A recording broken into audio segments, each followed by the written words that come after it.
I'm Chloe, 29, females. I live in a city that never sleeps, in a small but meticulously organized apartment that has always been my sanctuary. By day, I'm a financial analyst, a job that suits my personality perfectly. I find comfort in numbers, in patterns, in things that add up. For the last 3 years, my life had been building toward a beautiful, logical conclusion with my fiancé, Daniel, a man whose kindness was as boundless as his dedication to his work as a surgeon. But I'm here to tell you how that logical conclusion was ripped apart by the one person I was supposed to trust, and how I used my skills with numbers to orchestrate a takedown she never saw coming. Before this story unfolds, I'd love to connect with you. Please let me know in the comments where you're watching from and what time it is in your corner of the world. It's amazing to see how far these stories can travel. Meeting Vivian, Daniel's mother, was an event. It wasn't just a casual dinner, it was an introduction into a world I hadn't known existed. Daniel had warned me with a loving laugh, "My mom can be a lot. She has very high standards, but she's the most generous person I know." Vivian, 55, was a renowned interior designer for the city's elite. She was impossibly chic, with a confidence that filled every room she entered. From our first meeting, she appraised me with a cool, assessing gaze, the kind I used to analyze a balance sheet. She smiled, but it never quite reached her eyes. "Daniel has told me so much about you, Chloe," she'd said, her voice smooth as silk. "A financial analyst, how sensible." I tried my best to win her over. I brought expensive wine to her immaculate penthouse. I listened for hours as she detailed her latest design triumphs and complained about the quality of modern craftsmanship. I laughed at her jokes, which were often pointed observations about the lack of taste in others. Daniel, bless his heart, saw it all as his mother's charming eccentricity. He was her only child, and she had raised him alone after his father passed away when he was young. In his eyes, she was a saint who had sacrificed everything for him. He was blind to the steel beneath her velvet exterior. "She loves you, you know," Daniel would tell me after a tense dinner where I felt I'd been cross-examined for 3 hours straight. "She's just protective of me. Once we're married, you'll see, she'll be your biggest champion." The engagement was a whirlwind. Daniel proposed on a trip to the coast, a classic heartfelt moment that left me weeping with joy. When we told Vivian, she clapped her hands together, a theatrical gesture of delight. "My son is getting married, we must celebrate in style," she declared. This is where her involvement began to escalate from quietly judgmental to overwhelmingly controlling. Our wedding was no longer our wedding, it was her next big project. She dismissed our idea of a small, intimate ceremony at a local vineyard. "Nonsense," she scoffed. "A man of Daniel's stature marrying a lovely girl like you, it needs to be an affair to remember, a destination wedding, Italy, the Amalfi Coast, I know the perfect villa." We were hesitant, the cost alone was astronomical, but Vivian waved away our concerns. "Don't you worry about a thing, my late husband, God rest his soul, left us very comfortable. Consider my contribution to the wedding my gift to you both. I want to give you the wedding you deserve." She spoke of a special inheritance account his father had set aside, a legacy fund meant for this exact occasion. Daniel's eyes shone with gratitude. He hugged her tightly, whispering, "Thank you, Mom. You're the best." Reluctantly, I agreed. How could I argue? It was a generous offer, and Daniel was so happy. We created a joint savings account for all the wedding expenses. We contributed a significant amount of our own savings, $40,000 to be exact, and Vivian promised to transfer her gift, a whopping $100,000 from the legacy fund, to cover the big-ticket items like the venue and caterers. She insisted on being the primary manager of the fund, citing her experience with high-end vendors and international payments. "You two are so busy with your careers," she said with a magnanimous smile. "Let me handle the stress. It will be my pleasure." We gave her access, believing her intentions were pure. We saw her as the matriarch who simply wanted the best for her son. For months, she would send us pictures of floral arrangements, seating charts, and fabric swatches. It all felt real. It felt like she was building our dream. I never once thought to question her to look at the numbers. I was so in love with her son, so desperate for her approval, that I ignored the one part of my brain that was trained to see when things didn't add up. I chose to believe in the fairy tale, and that was my first and most costly mistake. The first crack in the perfect facade appeared 3 months before the wedding. The V. Inu and Amalfi sent a courtesy email directly to me, a fluke because Vivian had insisted all communication go through her. The email was a polite but firm reminder that the initial 50% deposit, which was due a week ago, had not been paid. My blood ran cold. The deposit was $30,000. Vivian had told us she'd paid it a month prior. All settled, darling, she had chirped over the phone. The villa is ours. I forwarded the email to Daniel, my hands trembling slightly. This is probably just a mix-up, right? I wrote, already trying to rationalize it. He called me back instantly, his voice calm and reassuring. Relax, honey, I'm sure Mom has it handled. You know how these international transfers can be, I'll call her. An hour later, he called back. See, all sorted. Mom said she sent a wire transfer and that the venue's accounting department is just slow. She was so apologetic for the confusion. She's resending them the confirmation receipt now. I felt a wave of relief followed by a pang of guilt for doubting her. Daniel was right. Vivian was on top of it. But 2 weeks later, a second email arrived. This one was more urgent. The venue coordinator wrote that not only had they still not received the deposit, but they had also received another inquiry for our wedding date. If payment wasn't made within 48 hours, they would be forced to release our booking. This time, I didn't message Daniel. Panic was coiling in my stomach. I called Vivian directly. She answered on the second ring, her voice breezy. Chloe, darling, to what do I owe the pleasure? I tried to keep my voice steady. Vivian, I got another email from the venue. They said they're going to release our date if the deposit isn't paid. There was a brief pause. Oh, that dreadful coordinator, he is so dramatic. I told you I handled it. It's an issue with the banks. I will call my private banker and sort him out immediately. Honestly, the incompetence of some people, don't you give it another thought. She sounded so convincing, so indignant on our behalf that I almost believed her again. But my professional instincts, the ones I'd suppressed for months, were screaming. Financial analysts don't just take people at their word, they verify. A wire transfer, especially one of that size, doesn't just get lost for weeks. That evening, I decided to do something I felt deeply ashamed of. I logged into the joint wedding account. Vivian was supposed to have transferred the $100,000 months ago. We had put in our $40,000. The balance should have been substantial, even with some initial vendor payments. I opened the account page, my heart pounding. The balance displayed on the screen made the air leave my lungs. $1,745.30. I stared, my mind refusing to process the number. It had to be a mistake. A glitch. I clicked on the transaction history, my hands shaking so badly I could barely control the mouse. The page loaded. There was our initial deposit of $40,000 and then nothing. There was no incoming transfer of $100,000 from Vivian. There was no wire transfer receipt to the Italian villa. Instead, there was a series of withdrawals. Large ones, $15,000 here, $20,000 there, and they weren't to florists or caterers. The descriptions were for things like Azure Luxury Travel, Belmond Hotels, and high-end designer boutiques. The final, most damning transaction had occurred 2 weeks ago, a single payment of $25,000 to Oceania Cruises. The dates lined up with a trip she'd taken a month ago. She had told us it was a short, prepaid business trip to scout for clients in the Caribbean. She'd sent us photos of herself on a balcony overlooking a turquoise sea, a glass of champagne in hand. Working hard, the caption read, followed by a winking emoji. She hadn't just neglected to pay the venue. She had systematically drained our wedding account, including every single penny of our own $40,000 to fund her own lavish vacation. The legacy fund was a lie. The generous gift was a lie. Our dream wedding was a fantasy she was performing in, and we were the unwitting financiers. The betrayal was so profound, so audacious, it felt like a physical blow.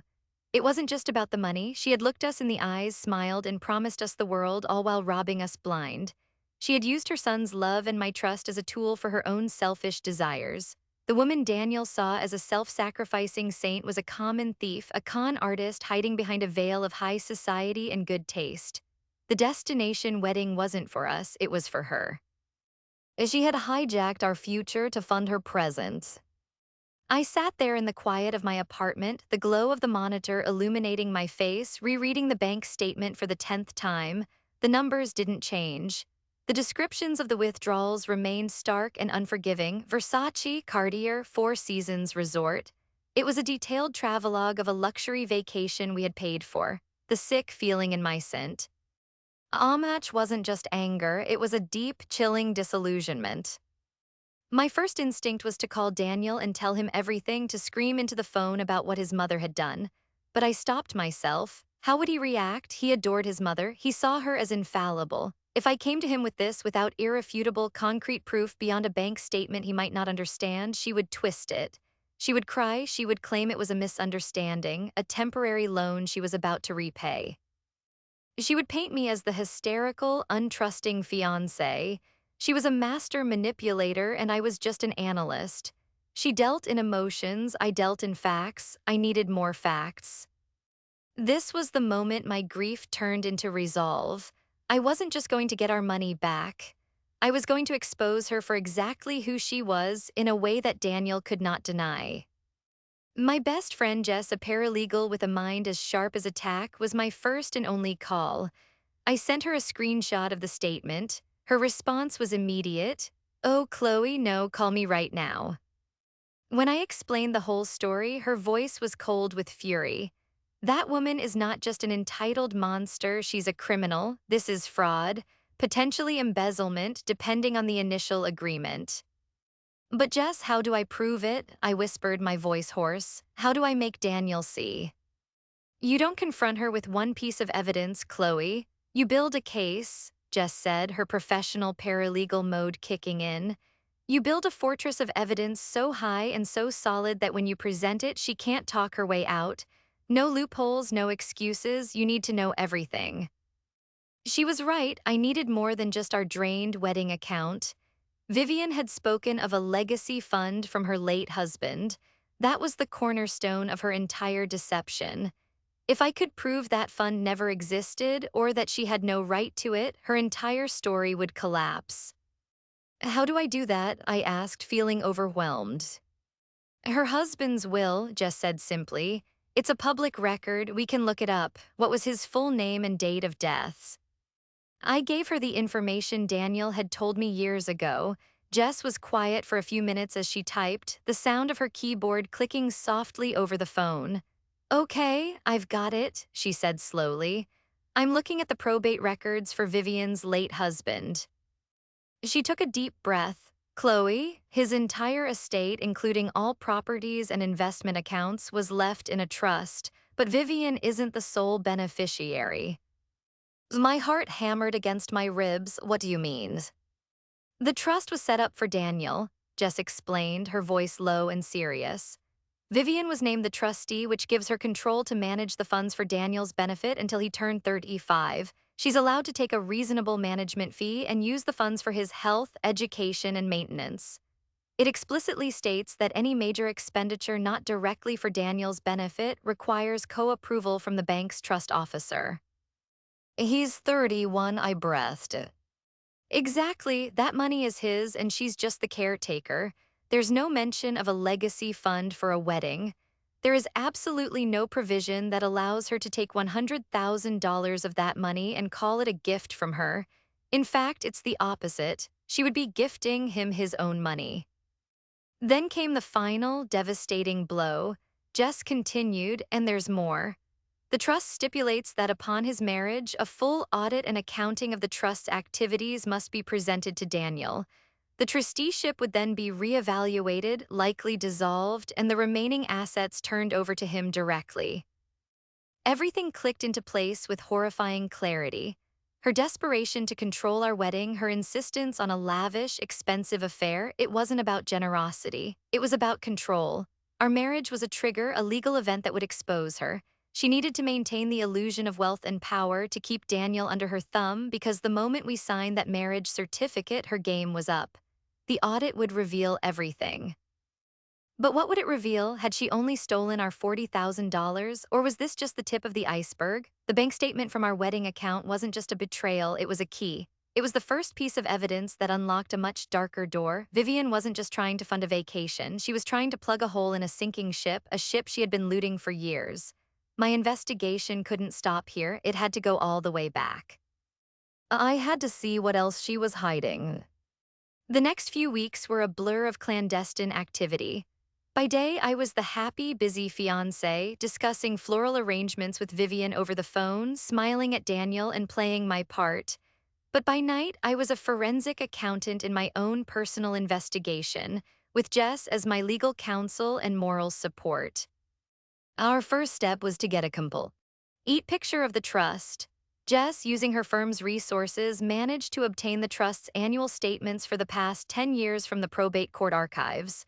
They were dense, 100-page documents, but to me they were a roadmap to Vivian's deceit. I spent my evenings hunched over my dining table, cross-referencing, highlighting, and building a spreadsheet. The story the numbers told was shocking. For years, Vivian had been siphoning money from Daniel's trust. It started small, management fees that were just above the reasonable limit, expenses coded as property maintenance for her penthouse which was already owned outright by the trust, and educational expenses that continued long after Daniel had finished medical school. But around 5 years ago, the withdrawals escalated dramatically. Large sums of money began moving out of the trust into accounts I didn't recognize. This is where her interior design business came into play. She was using it as a shell to launder the money. She would create fake invoices for design consultations or furniture acquisitions for non-existent clients, bill the trust for these services, and then pocket the cash. The most sickening discovery was her charity work. Vivian was the head of a small, exclusive foundation, the Art for a Better Tomorrow Foundation. On paper, it was dedicated to providing art supplies to underprivileged schools. She hosted lavish fundraising galas where the city's elite would come to sip champagne and write generous checks. Daniel was so proud of her philanthropy. I dug into the foundation's public financial records. It was a sham. Less than 5% of the donated money ever went to any charitable cause. The rest was funneled into administrative costs, event fees, and consulting services, all paid directly to companies that, after a bit of digging into business registrations, I found were owned by Vivian herself. She wasn't just stealing from her son, she was exploiting the generosity of her entire social circle. My spreadsheet became my obsession. I created a timeline linking every suspicious withdrawal from Daniel's trust to a corresponding event in Vivian's life: a new luxury car, a business trip to Paris, a designer wardrobe for the gala season. The cruise she took with our wedding money was just the latest in a long, unbroken pattern of theft. She was living a life of immense luxury, a life everyone, including her own son, believed was funded by her late husband's prudent investments and her own successful business. In reality, she was a parasite, slowly draining her son's future to maintain her fraudulent present. She was probably deep in debt, using new money to cover old tracks. Our wedding and the impending audit was the event that threatened to bring her entire house of cards crashing down. To make the case airtight, I needed more than just her financial records. I needed to show the human cost. I started looking into the underprivileged schools her foundation supposedly supported. I found a list of 3 schools on an old, outdated version of the foundation's website. I called the first one. I spoke to an art teacher who had been there for 20 years. "The Art for a Better Tomorrow Foundation," she said, a hint of tired frustration in her voice. "Oh yes, we remember them. They came about 6 years ago, dropped off 1 box of dried-up paints and cheap construction paper for a photo op, and we never heard from them again. We still get calls from their fundraisers asking for testimonials, though it's a joke." This was it, the final piece, the tangible proof of her cruelty. It wasn't just numbers on a page anymore. It was real people she had used as props in her grand deception. I compiled everything into a single devastating portfolio, a digital folder protected by 3 layers of passwords.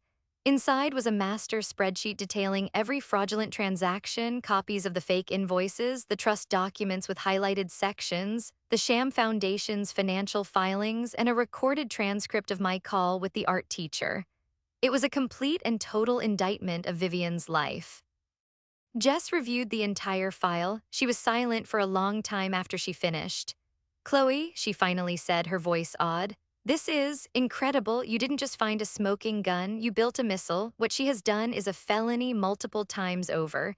When you show this to Daniel, there will be no doubt, there will be no escape for her." The question now was not what to do, but when and how. My anger had cooled into something far more dangerous, a cold, calculated desire for justice. A simple confrontation was not enough. She had built her entire identity on a pedestal of lies in front of her high society friends. It was on that same pedestal that she needed to be brought down. With the evidence secure, the question of what next loomed large. My conversation with Jess had moved from legal analysis to strategic planning. "You have two paths," she told me, her voice pragmatic. "Path one is the legal route. You hand this over to the district attorney and the bank's trust department. They will prosecute. She will likely go to jail. It will be clean, but it will be a public, messy spectacle that Daniel will be dragged through for years." "What's path two?" I asked, already knowing the answer. "Path two is your route," Jess said. "You control the narrative, you ensure the right people know exactly what she did, why she did it, and how she got caught. You get your money back, you protect Daniel from the fallout as much as possible, and you deliver justice personally." There was no choice, really. Path two it was. Vivian had thrived on image and social standing. The punishment had to fit the crime. We weren't just going to detonate a bomb, we were going to orchestrate a controlled demolition, ensuring the blast only took down the intended target. The plan, which we nicknamed Project Takedown, had three phases. Phase 1, secure the assets. Before any confrontation, I needed to get our money back. A legal battle would take years, and I wanted that $40,000. I knew Vivian was likely cash poor, her wealth tied up in appearances. But I also knew she had one valuable, liquid asset she was intensely proud of, a vintage Cartier watch, a gift from her late husband. She wore it to every major social event. Daniel had told me it was appraised at over $50,000. My plan was devious. I called Vivian, my voice full of fake excitement. "Vivian, I have the most wonderful news. My company is hosting its annual charity gala, and this year the theme is a night at the museum. They're having a special exhibit of rare jewelry, and they asked me if I knew anyone with a truly exceptional piece to feature for the night. Instantly, I thought of your beautiful Cartier watch." I could hear her preen over the phone. "Oh, Chloe, how thoughtful. It is a rather famous piece." "They would, of course, have it professionally insured and secured for the event," I continued, laying the trap. "They just need to have it appraised and authenticated for the insurance policy. The company's jeweler can do it. Would you be willing to part with it for a week? It would be the star of the show." She agreed immediately. The chance to have her watch showcased, to have its value and prestige publicly affirmed, was irresistible to her ego. The following day, a courier arranged and paid for by me picked up the watch. It went straight to a trusted jeweler Jess knew, who confirmed its authenticity and value, but it wasn't going into an exhibit. It was going into a secure bank deposit box, with the appraisal and a legal document drafted by Jess stating it was being held as collateral against a debt of $40,000. We had our insurance policy. Phase 2, isolate the target. I couldn't just show the evidence to Daniel out of the blue. I had to prepare him to plant the seeds of doubt myself. I started asking him innocent, probing questions about the trust. "Hey, honey," I said one evening as we were cooking dinner. "I was thinking about the wedding finances. With the wedding getting closer, the trust audit will be coming up, right? Have you ever actually seen the statements?" Daniel looked up from chopping vegetables, a little surprised. "No, I guess not. Mom has always handled it. Why?" "No reason," I said casually. "I was just thinking, as a financial analyst, it's probably good practice for us to have a look. We're about to start our lives together, you know. It would be good to understand our financial future."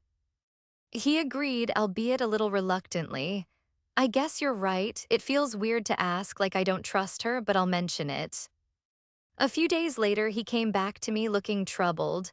"I asked Mom about the trust statements she got. weirdly defensive, said I was questioning her integrity, that she's dedicated her life to protecting my future. She started crying. I felt terrible. She cried, I asked, keeping my voice neutral while inside I felt a surge of cold confirmation. It was the exact manipulative tactic I had predicted. Yeah, he said, sighing, maybe we should just drop it. It's not worth upsetting her. No, I said firmly but gently. Daniel, we're not dropping it. If she has nothing to hide, she should have no problem being transparent with you. Her reaction is not normal. I let that thought hang in the air. For the first time, a flicker of doubt about his mother appeared in Daniel's eyes. The isolation was beginning. Phase 3 set the stage. The final phase was the confrontation. It had to be public but controlled. A big family dinner, no, too intimate. A call with the lawyers, no, too clinical. Then Vivian gave us the perfect opportunity. She insisted on throwing us an official engagement party. A toast to the happy couple, she announced. All of our dearest friends must be there to celebrate. And it was. Perfect, her friends, her social circle, the very people she had been conning for years with her fake charity. The party was to be held in a private room at an upscale restaurant, the ideal stage. Jess and I worked tirelessly. She helped me prepare a series of documents to be distributed. We printed a dozen discreet, elegant-looking folders. Inside each was a one-page summary of our findings, a simplified flowchart showing the money flowing from Daniel's trust and the charity into Vivian's personal accounts, a copy of the fake invoice for the non-existent furniture, and the damning testimonial from the art teacher. I also prepared a short, calm speech. I memorized it until I could recite it in my sleep. Every word was chosen to be factual, unemotional, and irrefutable. The night before the party, I sat down with Daniel. Honey, there is something you need to see before tomorrow night, I said, my voice grave. I opened my laptop and walked him through the entire portfolio. I showed him the trust statements, the withdrawals, the cruise tickets, the fake foundation, the teacher's story. He was silent for a long, long time. He scrolled through the files, his face growing paler with each click. The man who had defended his mother without question was gone. In his place was a surgeon, a man of science and fact, looking at undeniable evidence. He looked up at me, his eyes filled with a pain so deep it made my own heart ache. And it's all true, isn't it? He whispered. Oh, yes, I said softly. He closed the laptop, stood up, and walked to the window, his back to me. What are you going to do? Tomorrow night at the party, I'm going to make a toast, I said. And I'm going to tell the truth, but I won't do it without you. Whatever you decide, I will stand by it. We can cancel the party, we can go the legal route, or we can do nothing. It's your mother. It has to be your call. He stood there for what felt like an eternity. Finally, he turned around. The look on his face was no longer just pain, it was a cold, hard anger. No, he said, his voice quiet but absolute. You're right, she built her world on lies. Let's give a toast to the truth. The stage was set, all the players were in position, the audience was about to arrive. The private dining room was exactly as Vivian had designed it, oppressively elegant. A long mahogany table was set with glittering crystal and silver. Soft jazz played from hidden speakers. Vivian was in her element, gliding between guests with a champagne flute in her hand, accepting compliments on her impeccable taste and her wonderful son. She wore a stunning navy blue dress, her neck and wrist bare. I noticed the faint tan line where her Cartier watch used to be. She hadn't asked about it once. Daniel was a statue by my side, his face a mask of polite composure, but I could feel the tension radiating from him. He squeezed my hand, a silent signal of solidarity. Jess was also there, seated at the far end of the table, a calm observer ready to act as a witness if needed. About 30 of Vivian's closest friends were in attendance, the same people whose names I'd seen on the donor lists for her sham charity. They were doctors, lawyers, old money socialites, the very foundation of her social standing. After the main course, Vivian stood, tapping her glass with a spoon for attention. The room fell silent. She beamed, a picture of maternal pride. I just want to thank you all for coming to celebrate my dear Daniel and his lovely fiancée, Chloe, she began. As a mother, all you want is to see your child happy, and Chloe, you have made my son so very happy. Seeing their love has been the greatest gift. To the happy couple. To the happy couple, the room echoed. They drank. I smiled, a tight, painful stretch of my lips. Then I stood up. Thank you, Vivian, I said, my voice clear and steady. I'd like to propose a toast as well. A hush fell over the room again. All eyes were on me. I saw Daniel take a steadying breath. Vivian was still smiling, expecting a gushing speech about how wonderful she was. I want to toast to the truth, I began, looking directly at Vivian. Her smile faltered just for a second. Because in the months leading up to our wedding, I, as a financial analyst, have learned so much about the importance of transparency and honesty, especially within a family. I let the words hang in the air. The mood in the room shifted from celebratory to confused. I'd like to thank Vivian for her incredible lesson in finance, I continued, my voice remaining calm and level. She taught me that with enough confidence, you can gift someone $100,000 of their own inheritance, money you were merely the trustee of. Vivian's face went white, the glass in her hand trembled. Chloe, I don't know what you're talking about. This is hardly the time or the place. Oh, I think it's the perfect time and place, I said, my voice hardening slightly. You also taught me that, you can fund a 5-star Caribbean cruise by systematically draining a joint wedding account of $40,000, money your son and I worked very hard to save. Gasps rippled around the table. People were starting to murmur, looking from me to Vivian, whose face was now a mask of pure shock and fury. And finally, I said, my voice ringing with clarity, I want to toast to your incredible philanthropic spirit. Your Art for a Better Tomorrow Foundation is a masterclass in creative accounting. I'm sure your generous donors here tonight would be fascinated to learn that over 95% of their donations fund not underprivileged children, but your wardrobe, your car, and your lavish lifestyle through a series of shell companies you created. At that moment, Jess, on cue, stood up and began discreetly placing the prepared folders in front of each guest. A little light reading for you all, she said politely. Vivian shot to her feet, her chair scraping loudly against the floor. How dare you? She shrieked, her voice losing its silky quality and becoming shrill. You are lying, Daniel, tell them she's lying.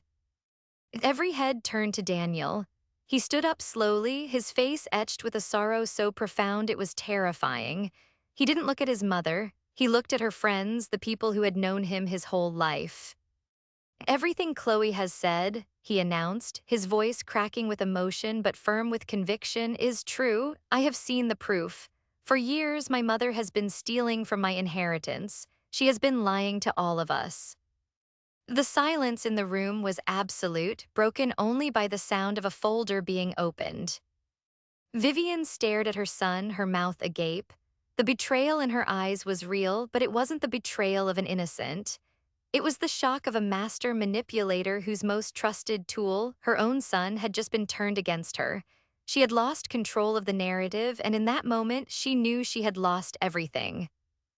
The wedding is off, Daniel said, his voice regaining its strength. He looked at me and I gave him a small, supportive nod. He then turned his gaze back to his mother, his eyes cold.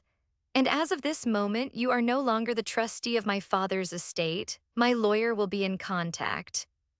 He took my hand and we turned and walked out of the room, leaving behind a scene of chaos. Vivian stood frozen amidst the wreckage of her life, surrounded by the shocked faces of her friends who were now quietly reading the evidence of her decade-long deception. The toast was over, the truth was out, and the queen had been publicly dethroned. The days that followed the disastrous engagement party were a strange mix of turmoil and quiet relief. The explosion had happened, now we were navigating the fallout. My phone and Daniel's were buzzing constantly with calls and texts from the guests, ranging from shocked condolences to outrage on our behalf. Vivian's social circle, built on a foundation of perceived class and wealth, crumbled overnight. The story of her deception spread through the city's elite like wildfire. Vivian, for her part, tried to do damage control. She sent a flurry of texts to Daniel, alternating between furious accusations, claiming I had brainwashed him, and pathetic, tear-filled pleas for forgiveness. He never responded. He'd created a wall of silence, a necessary boundary to begin processing the scale of her betrayal. Legally, things moved quickly. With the undeniable evidence I had gathered and Daniel's full cooperation, the process of removing Vivian as trustee was swift. The bank's trust department, horrified by the gross misconduct, initiated a full forensic audit. What they uncovered was even worse than what I had found. She had leveraged parts of the trust for risky personal investments that had failed, and she was in massive debt.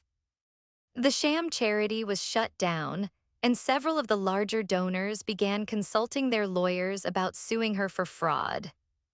She was forced to sell her penthouse, which was technically owned by the trust, to begin paying back what she had stolen. The court-ordered restitution was a figure well into the 7 digits. Her interior design business collapsed as clients fled. Within a few months, she went from a respected socialite living in a luxury penthouse to a social pariah living in a small, rented apartment on the outskirts of the city, facing multiple lawsuits and complete financial ruin. She had lost her son, her home, her friends, and the fraudulent identity she had spent a decade building. She didn't go to jail. Daniel couldn't bring himself to press criminal charges, an act of mercy I understood, but her life as she knew it was over. As for my $40,000, Jess's legal letter regarding the Cartier watch worked like a charm. Vivian's lawyer quickly arranged for the watch to be sold, and we were reimbursed in full. But this wasn't a simple victory. There was no triumphant celebration. The revenge was surgical, but the wound it left on Daniel was deep. He was grieving the mother he thought he had. For weeks, he was quiet and withdrawn, processing a lifetime of lies. We postponed the wedding indefinitely, knowing we couldn't build a marriage on such broken foundations. We needed to heal first. We started going to therapy together. It was hard, painful work. He had to untangle the image of the sainted, self-sacrificing mother from the reality of the manipulative, selfish woman she truly was. I had to work through my own anger and the guilt I felt for my role in his pain, even though my actions were justified. Slowly, painstakingly, we began to rebuild. We took the money we had saved for the wedding and went on a simple, quiet trip, just the two of us. There were no five-star hotels or designer boutiques. We hiked, we cooked our own meals, we talked for hours, and we reconnected away from the shadow of his mother. One evening, sitting on the porch of a small cabin overlooking a lake, he turned to me. "I don't know if I can ever forgive her," he said, his voice quiet, "but I'm starting to see that my future isn't tied to her past." He looked at me, his eyes clear for the first time in months. "My future is with you, Chloe, if you'll still have me." I took his hand. "Of course I'll still have you." Our new beginning wasn't a lavish destination wedding on the Amalfi Coast. It was a simple ceremony at the city courthouse 6 months later, with Jess and a few close friends as our witnesses. It was real, it was honest, and it was ours. I still work as a financial analyst. I still find comfort in numbers that add up. But I've learned that life's most important equations aren't about money, they're about trust, integrity, and the courage to face the truth, no matter how ugly it is. Vivian's takedown wasn't just about revenge. It was about reclaiming our future from her web of lies and building a new one on a foundation of something real. And that is a return on investment you can't put a number on.